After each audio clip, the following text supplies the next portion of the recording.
Hi, Dave Roscoe here. It is Monday, August 4th, 2025, and I just want to talk a little bit today about the passphrase recovery tool that I mentioned last week.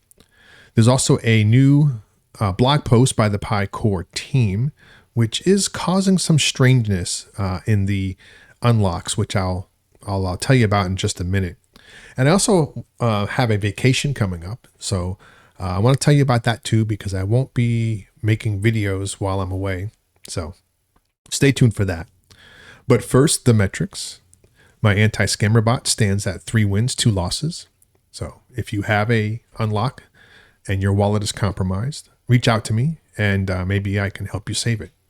If you know somebody else who has a unlock and a known compromised wallet, or even suspects that your wallet may be compromised, reach out and maybe I can help you. The circulating supply is 7.7 billion Pi, and there were 8,894 user accounts migrated yesterday, totaling 2.3 million Pi. Not a lot, but it's weekend migrations, so we'll take what we can get. There is 32.6 million Pi in the Pi migration wallet, and migrations are happening right now. And I can tell you right now, I'm looking at it, and it looks like they've already switched over to the rolling migrations for newer users, because there's a lot of really small value migrations happening. So just keep that in mind when, us OGs are wondering when our Pi is going to get migrated. Well, I've already had a migration, but I know a lot of people haven't. And it's just not going to happen anytime soon. I'm sorry I can't give you better news, but Pi does not want these larger balances entering circulation right now. And it doesn't matter how you feel about it or what you want. This is what they need to do. So I'm real sorry, but you're not going to get migrated anytime soon. The migrated unlock rewards is at 2.57 billion Pi. And this is very interesting because we actually saw a drop of 8.5 million Pi from the unlocked balance. And that was since Friday. And is it a coincidence that the Pi Core team puts out a blog post reminding people that they can get a mining boost by locking up their Pi from the wallet? I don't think so, because it looks like a lot of people are taking advantage of this. I mean, I find it hard to believe that they didn't know about it and needed a Pi Network blog post to remind them. But, maybe if you watched my videos, you would have known this and would have been taking advantage of that long before now. And who knows, maybe the price wouldn't be so low. But we'll talk about that blog post in just a minute as well. Looking at the price action, the Pi coin is currently trading at 35 cents, which is down 20.58%. From Friday.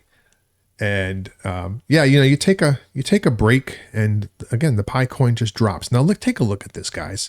Right now, so we're dropping pretty steadily here. Now, mind you, we had a pump at one point, which I was sure was market manipulation, which was right about here. And then we see this. Now, yeah, there was an extension in the tariffs and all of that, and that causes uncertainty. But come on, guys, look at those candles. This is manipulation, okay? It is. Sorry. And then we're in a very unstable situation right now. Now, we had a charting session with Bullish Babe, and we all agree that it's not looking great for Pi right now. She had called correctly a target of around 35 if we dropped below the 40 cent mark, and we did. And now we're at 35. So maybe she got lucky, or maybe she knows what the hell she's talking about. But here we are. And she says that we could easily see a drop to 31 cents in the very near future. And I agree with that as well. In fact, it would not surprise me before the end of this month to see the Pi coin trading in the 20s. And like I said, to me, this seems like manipulation. It really looks like the Pi price is being pushed down to some level. I don't know what that level is ultimately going to be, so that the panic selling for the people, because think about this, right? People got their pie for free, right? And they've been holding on to it, hoping that it would go up and they're going to get rich and whatever, and their life's going to change. But that's not what's happening. Instead, we're seeing these large drops. And now people are going to panic. They're saying, well, yeah, I paid nothing for this, but I don't want to get nothing out of it.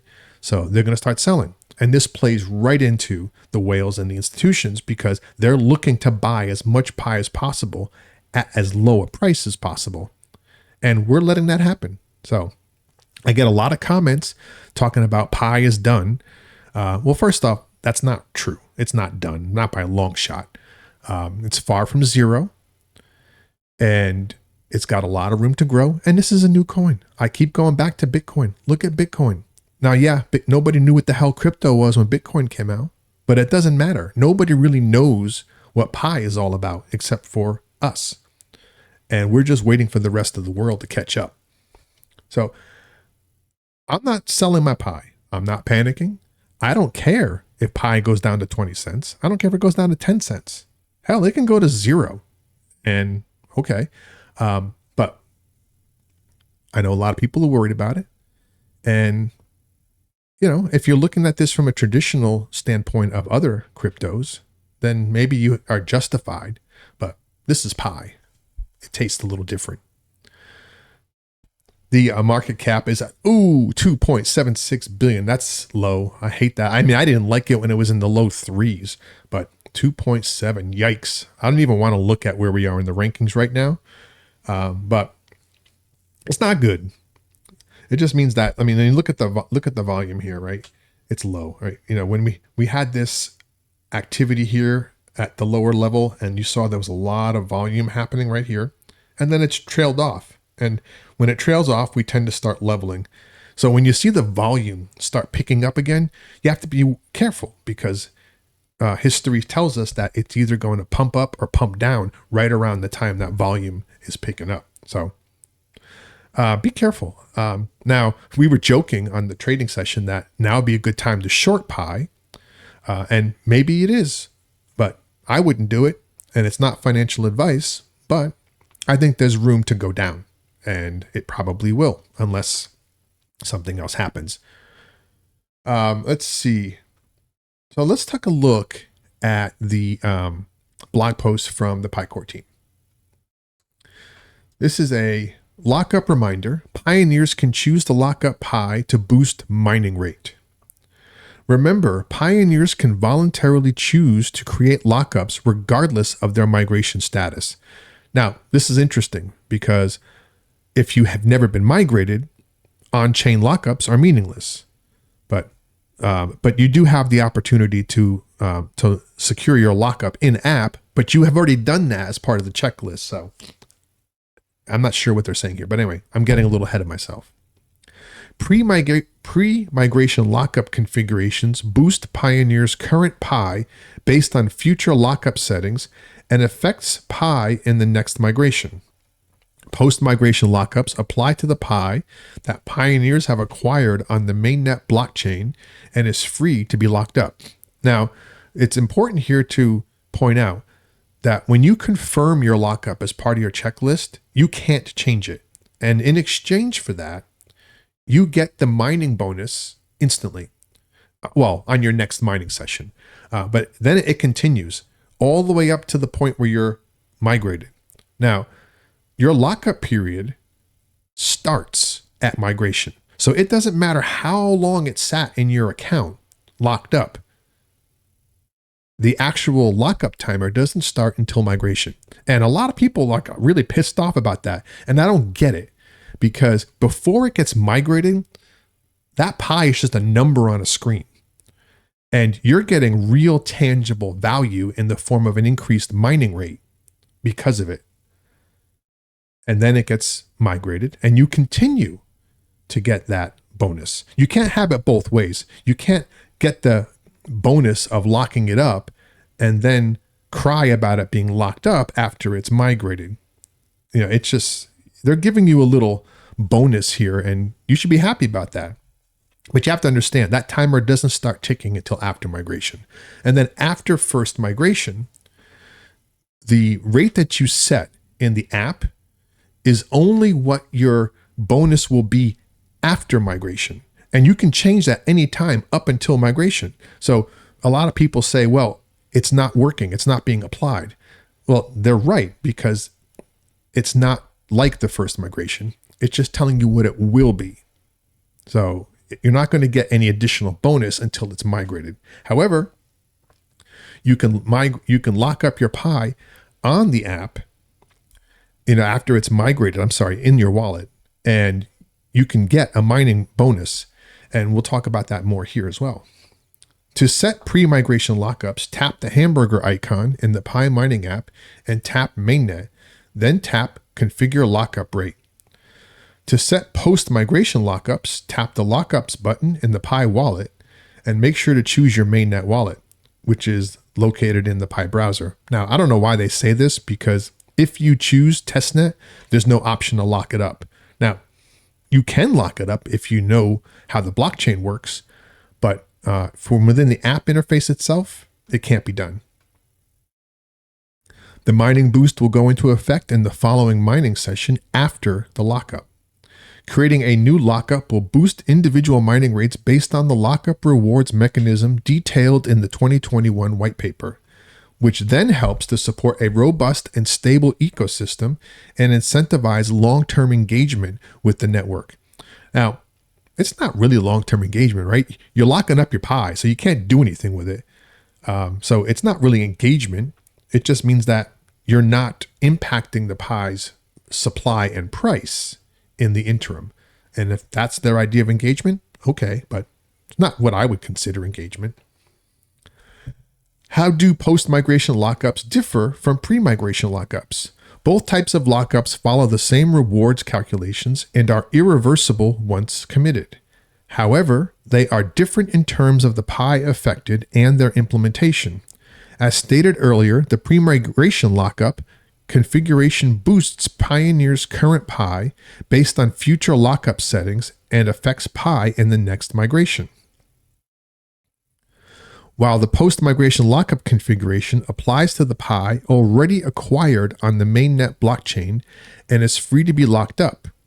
In regard to their implementations, the pre-migration lockups are applied at the time of the migration of the transferable balance. See, that's what I said. While the post-migration lockup mechanism directly locks up the Pioneer's Pi on the blockchain right after their confirmation on the wallet interface.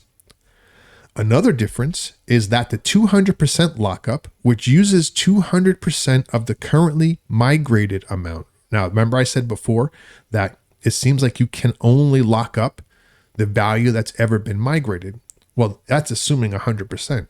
If you have 200% available, then you can lock up 200% of what was migrated, which means that Pi that you purchase and add to your wallet can be locked up to give you a bonus because it's more than what was migrated, greater than 100%. Another difference is that the 200% lockup, which uses 200% of the currently migrated amount, becomes available with post-migration lockups. Many mainnet migrated pioneers may acquire additional Pi other than mining, such as through the Pi apps or local commerce or an exchange. So a 200% lockup is possible, and pioneers can take advantage of this feature to maximize their lockup mining rewards. Now, I don't know about you, but that 200% is not available to everybody. For example, it's not available to me. And I don't know why. And the only thing I could think of is that once you reach a certain amount of Pi, they don't make that available to you because other people who have lower amounts of Pi do seem to have it. But I have purchased Pi and added it, and it's still not available. I can only lock up to what I was migrated, so 100%. So let me talk to you about my passphrase recovery tool. Last week I mentioned that I have the ability to recover a Pi Network wallet passphrase if you're missing 1 to 3 words. Now, a lot of people would say, well, how the hell does that happen? Well, it can happen a few ways. One is you copied and pasted it incorrectly or accidentally deleted a word, or you transcribed it by hand and missed a word or two or three. But for the most part, most people who have problems with their passphrases just lose the passphrase entirely. And unfortunately, there is no way to recover that other than finding your passphrase. Even missing 4 words is prohibitively expensive to try to recover. For example, to recover 3 words will take a few hours using my tool or any tool because of the way crypto works. Unless you have like a mining rig with multiple GPUs, then it would take less time. But to recover 4 words would take over a year. Again, unless you're in some kind of mining rig setup where you have multiple GPUs. But to recover an entire passphrase would take the heat death of the universe, and nobody has that kind of time. So it's just not possible. But if you find yourself in a position of missing a word or 2 or 3, then reach out to me. Maybe I can help you. I have a few lockups that are happening, unlocking in the next few days, or actually a few in the next few days. And then I have more, and more people are reaching out to me to try to recover their compromised Pi. So I'll keep you posted on how that's going. Again, I just recently rolled out a major update to the bot, so it's better than ever. And I'm hoping that reflects in my win rate. So I'll have to keep you posted on that. So I wanted to also tell you is that I'm taking a vacation. Me and the family are going away in the next week, and I'll be gone for 10 days. That doesn't mean I'll be back in 10 days. It'll probably be more like 11 or 12 because I'll be jet lagged and I'll have to get back into the swing of things. But I won't be putting out any videos during that time. You know, if something big happens, I'll maybe put out a short or something, but anything short of that, I'll just post some updates in the community section as a post, just to let you know that I'm still out there and whatever. And who knows, maybe I'll post a video from the beach going to Hawaii. So I'm really looking forward to that. If you've never been to Hawaii, it's definitely a place that you want to go at least once in your life. It's unreal. You won't want to leave. Well, that's all I've got for today. I know the price is scary, but remember, most of us paid nothing for it, and it's not going to go back to nothing. So it'll always have value. And the value that we see today is not the value that we'll have a year from now or 2 years from now. And I guarantee you that you will regret selling at these prices. Now I get it. 35 cents per Pi means something different to me than it does to maybe somebody else. And maybe, 2,000, 3,000 Pi at this price could make a difference in your life. And, I'm not going to be judging anybody for taking advantage of that. But for me, my Pi's not going anywhere. So don't panic. Stay the course. And remember, the success of the Pi Network begins with you. Pi to the moon. Peace.